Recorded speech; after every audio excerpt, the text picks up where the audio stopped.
Welcome everybody to a used car review. Today it will be a car which was and still is widely used as a taxi.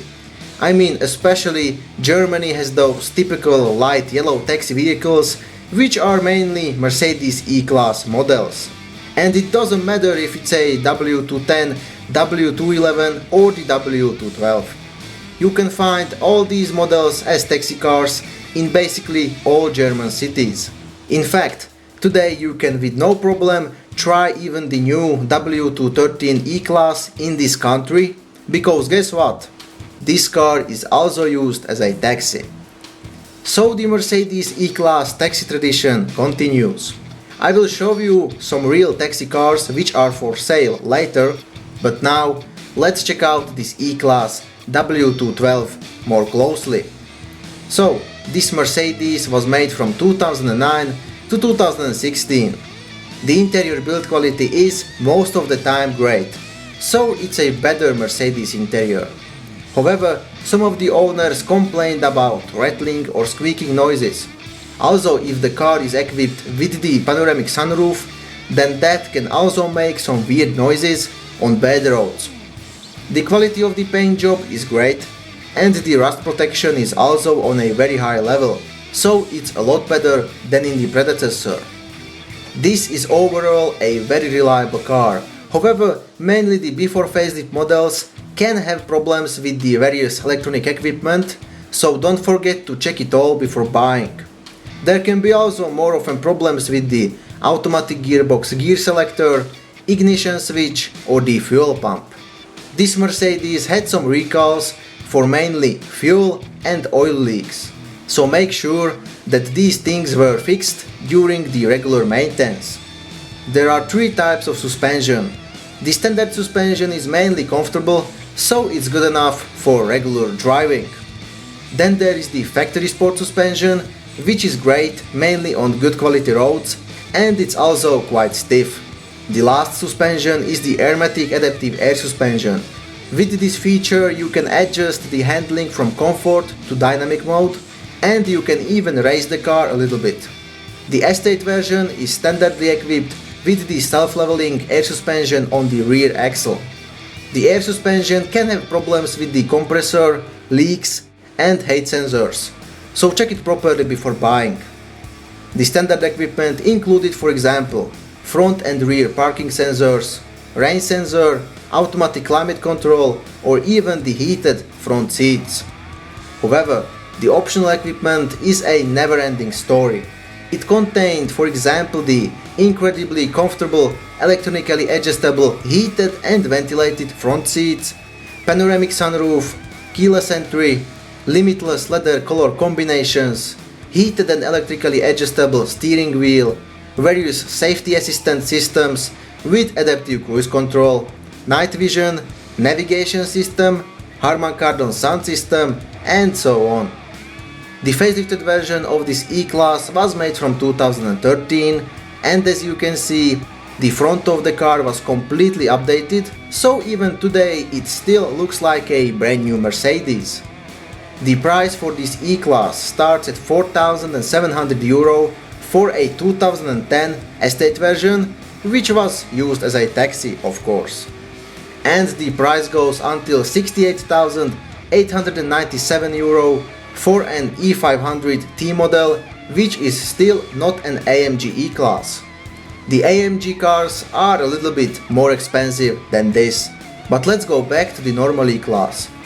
So, a car which is widely used as a taxi should withstand a lot. And let's check out this E-class estate, for example. It's a 2010 model which was used as a taxi, and it has 400,000 kilometers. I have to say that it looks fantastic on the photos. It basically looks like a brand new car. The interior is not worn at all. Well, pretty impressive. What I want to say is that before buying this kind of a car, check properly the actual mileage, because in some cases the previous owner could have adjusted the mileage in the wrong direction. But 400,000 kilometers, well, that's nothing. Let's check out this one. It looks good, right? Well, it looks simply awesome. Mainly the exterior. but also the interior is quite good. And what's the mileage of this particular car? It's 629,000 kilometers. So, as I said, if you are buying this E-Class and if you are buying it mainly from Europe, then check if the actual mileage is real.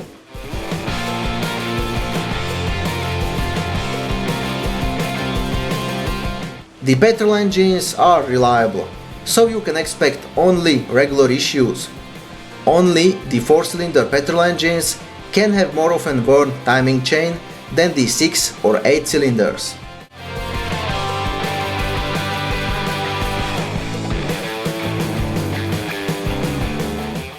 The diesel engines are also usually alright.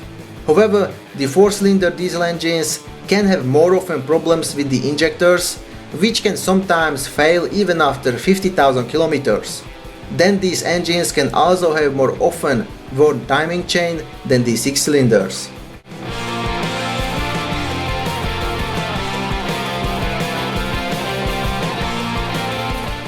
I would personally not recommend buying mainly the early hybrid versions of this car, because they can have some electronic problems in the hybrid unit.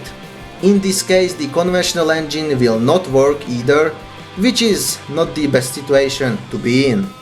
It's very important to change the oil in the engine after maximum 15,000 kilometers, but the very best is to change it after 10,000 kilometers. All the engines have timing chain, which can be more worn, mainly in high mileage cars. However, in 4-cylinder engines it can be worn even after 100,000 kilometers or 150,000 kilometers. So you have to pay attention to rattling noise after cold start. You can choose the manual 6-speed gearbox, which is reliable, or there are 3 types of automatic transmissions: the older 5-speed and the newer 7 or 9-speed automatic gearbox.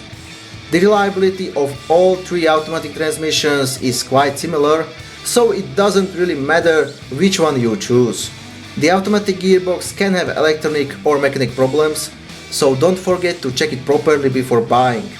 It should change gears very smoothly, without some kind of a strange noise or hesitation. I recommend changing the oil in the automatic gearbox as usual every 60,000 kilometers. Before buying, check the suspension parts and all the electronics. The car should ride quietly, so it shouldn't make rattling, squeaking or humming noises from the suspension. Check the exterior of the car for various paint defects or rust, which can be the sign of the resprayed body. Also check the gaps between the body panels, they should be even on the left and on the right side too. I hope that this information are helpful enough. If you have some questions or if you have personal experience with this car, then write it into comments. Also, if you liked the video, don't forget to like or subscribe for more. By the way, you can also like my Facebook or Twitter page for the latest updates. Thanks for watching.